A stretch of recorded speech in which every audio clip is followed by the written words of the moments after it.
El Señor les bendiga. Bueno, estamos aquí como cada día para compartir un pensamiento de la palabra del Señor. El día de hoy tomamos el texto que se encuentra en San Marcos, capítulo 9, versículo 14.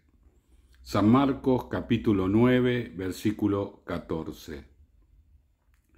Bueno, todo el tiempo donde Jesús estaba con los discípulos fueron para ellos una experiencia maravillosa, poder ver los milagros, el obrar del Señor, las señales, las maravillas, pero a la vez fue un tiempo de fracasos, donde ellos realmente mostraban que no estaban capacitados para enfrentar las situaciones que les sobrevendrían. Jesús trataba de ir preparándolos y ellos fracasaban vez tras vez. Bueno, tenemos el caso más de alguna manera trascendental, que es el de Pedro. Pedro nos relata los evangelios que él dice: tú eres el Cristo, el Hijo del Dios viviente, y un tiempo después le dice: Señor, no vayas a la cruz, y Jesús lo reprende: apártate de mí, Satanás, ¿no? O sea, de un lado tenemos la revelación del Espíritu Santo, y del otro lado tenemos la negación de la voluntad perfecta de Dios para Jesús. Otro ejemplo también con Pedro, cuando quiere caminar sobre las aguas, ¿verdad? Él camina tranquilamente sobre las aguas, pero cuando ve la tormenta y ve las aguas que estaban en mucho movimiento, se asustó, temió y como que se empezó a hundir. Jesús lo tuvo que levantar, ¿no? Bueno, y así tantas cosas. En la transfiguración, cuando ellos empiezan a hablar y baja una nube diciendo: este es mi Hijo amado, a él oíd. O sea, hay un fracaso de ellos, ¿no? Y justamente es lo que vamos a leer en esta ocasión, ¿sí? Versículo 14 dice: cuando llegó donde estaban los discípulos, vio una gran multitud alrededor de ellos y escribas que disputaban con ellos. Y enseguida toda la gente, viéndole, se asombró y corriendo a él le saludaron. Y les preguntó: ¿qué disputáis con ellos? Y respondiendo uno de la multitud dijo: Maestro, traje a ti mi hijo que tiene un espíritu inmundo, el cual, donde quiera que le toma, le sacude y echa espumarajos y cruje los dientes y se va secando. Y dije a tus discípulos que lo echasen fuera y no pudieron. Y respondiendo él dijo: oh generación incrédula, ¿hasta cuándo he de estar con vosotros? ¿Hasta cuándo os he de soportar? Traédmelo, dice, ¿no? Bueno, acá estamos viendo justamente las palabras del Señor frente a los discípulos, los 9 discípulos que estaban al pie del monte. Él se había ido a la transfiguración con 3, con Juan, con Jacobo y con Pedro, y los 9 restantes estaban abajo. Ellos tenían la autoridad para hacer la liberación de este muchacho, aunque no era algo sencillo, no era un milagro sencillo. De todas maneras, ellos estaban en la autoridad para hacerlo. El Señor les había dado la autoridad, pero claro, ahí es donde se manifiesta la humanidad, ¿verdad? La inseguridad de la persona, el no querer hacerlo porque le parece demasiado complicado, y eso mismo sucede al día de hoy, ¿verdad? Hay gente que cuando ve una persona endemoniada no tiene miedo, al contrario, le agarra algo, un celo espiritual para liberarla, y hay otros que dicen: no, mejor me voy, mejor lo dejo, mejor no, que otro lo haga, ¿no? Y eso es justamente lo que Satanás quiere, que nosotros no tengamos la seguridad de lo que ya tenemos, que estemos pensando en recibir, ¿no? Esto es algo que es constante. Hay una necesidad de recibir más. Quiero más, Señor. Dame más porque lo que tengo no me alcanza. Bueno, pero ¿quién dice eso? Lo decimos nosotros, a nuestro parecer, a nuestra opinión. A nosotros nos parece que lo que tenemos no nos alcanza. No, y en realidad, si tendríamos que enfrentarnos contra Satanás, contra sus demonios, los demonios saben muy bien que lo que tenemos no solo nos alcanza, sino que nos sobra, porque el Hijo de Dios habita en nuestro corazón y el nombre de Jesús es el nombre sobre todo nombre. Cuando uno habla en el nombre de Jesús, los demonios huyen.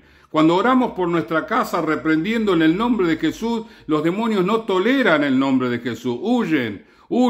Y aunque cuando están en una persona presentan batalla porque están agarrados a causa de las emociones de la persona endemoniada, de todas maneras, si nosotros persistimos en hacer la liberación, esa persona va a ser libre. Jesús está diciéndole aquí, oh generación incrédula, está hablando de la incredulidad de ellos. ¿Por qué? Porque vaya a saber qué fue lo que estaba en el corazón de cada uno. Satanás se da cuenta de lo que nosotros tenemos en nuestro corazón. Nosotros mismos, sin darnos cuenta, estamos demostrándole al enemigo lo que realmente tenemos en el corazón. Por eso mismo, nosotros tenemos que orar cada día y entregarle nuestras cargas al Señor, y entregarle nuestros temores al Señor, y entregarle nuestras inseguridades al Señor, y entregarle toda perturbación al Señor. Y hasta que no entramos en paz y en sosiego y en tranquilidad, no tenemos que levantarnos de la oración. ¿Por qué? Porque ese es justamente lo que nosotros tenemos que estar en autoridad, para que el enemigo esté puesto debajo de nuestros pies, como dice el libro de Efesios, que él puso a Satanás por debajo de los pies de la iglesia. Nosotros somos la iglesia. Cada creyente es la iglesia. Y entonces nosotros somos los que tenemos la autoridad sobre los demonios, sobre los endemoniados, sobre los trabajos de brujería, sobre los trabajos de hechicería, ¿sí? Una vez fui a predicar una iglesia y cuando salí a la puerta había una pequeña vereda grande con pasto. Una cosa bastante linda allí, y en el medio del árbol había un trabajo hecho con un vaso, y entonces agarré el vaso, en el nombre de Jesús se rompe todo trabajo, y entonces se lo di a una hermana y digo, lávenlo y úsenlo en la iglesia, y la hermana como que no lo quería tocar. ¿Por qué? Porque había sido un vaso de un trabajo. Claro, estamos así con un temor. Estamos con un temor a lo malo, un temor a lo satánico, un temor a lo demoníaco, un temor, una preocupación a todo el obrar del enemigo, y nosotros no nos damos cuenta que más importante es el obrar de Dios que el obrar del enemigo. En primer lugar, Satanás tiene poder, pero es un poder engañoso y mentiroso. Justamente cuando nosotros le creemos a Satanás, ahí es cuando tiene poder.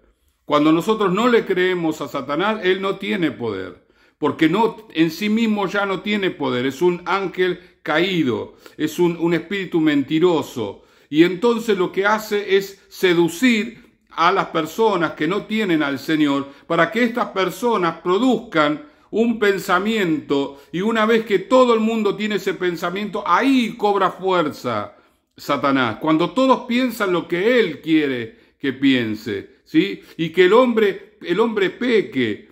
Esto es lo segundo. Cuando el hombre peca, le damos autoridad a Satanás. El pecado le da autoridad a Satanás, le da autoridad legal a Satanás. Por eso Satanás quiere que pequen y que pequen y que pequen, y todas estas leyes que estamos viviendo en este tiempo para el pecado, para tener más relaciones sexuales, que regalan preservativos, que regalan pastillas para abortar, todo, tengan relaciones sexuales, ese es el mensaje, cometan pecado, forniquen, todo esto ¿para qué? Para que Satanás tenga más fuerza. Pero lo tercero que tenemos que saber, que Jesucristo lo venció en la cruz del Calvario. Satanás está vencido. Si Satanás tendría poder, él destruiría a todos los pastores, destruiría a todos los creyentes. ¿Por qué? Porque tendría el poder para hacerlo, pero como no lo tiene, como es Dios el que nos guarda, el que nos protege, el que nos guía, el que nos lleva de victoria en victoria y de triunfo en triunfo, él no puede hacer nada. Por eso justamente lo que tenemos que hacer es quitarnos el temor a Satanás. Probablemente estos discípulos, al ver la manifestación, se asustaron, se amedrentaron, se fueron para atrás, ¿no? Y ya no reprendían a este muchacho como lo tenían que hacer con la autoridad. Jesús se le plantó al muchacho endemoniado, lo reprendió y el muchacho empezó a estremecerse y Jesús ni se inmutó hasta que fue completamente libre y se lo entregó al Padre sano y salvo.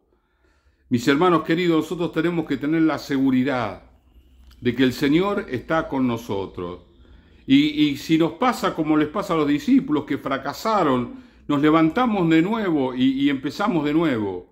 Porque el Señor lo que está haciendo es trabajando con nuestras vidas, formando en nosotros una generación de creyentes que no le tenga miedo al diablo, que no le tenga miedo a los demonios, que vaya hacia adelante en el nombre de Jesús, porque en el nombre de Jesús tenemos la victoria. Oramos, Señor y Padre, gracias te damos en este día. Señor, gracias por tu nombre que tú nos das, Señor, para deshacer toda obra del diablo, Señor. Todo elemento de mentira de Satanás, Señor, lo echamos fuera en el nombre de Jesús y declaramos la victoria y el triunfo, Señor, sobre nuestras vidas, sobre nuestra casa, sobre nuestra familia, sobre nuestra iglesia, en el nombre de Jesús. Amén, amén y amén. El Señor les bendiga.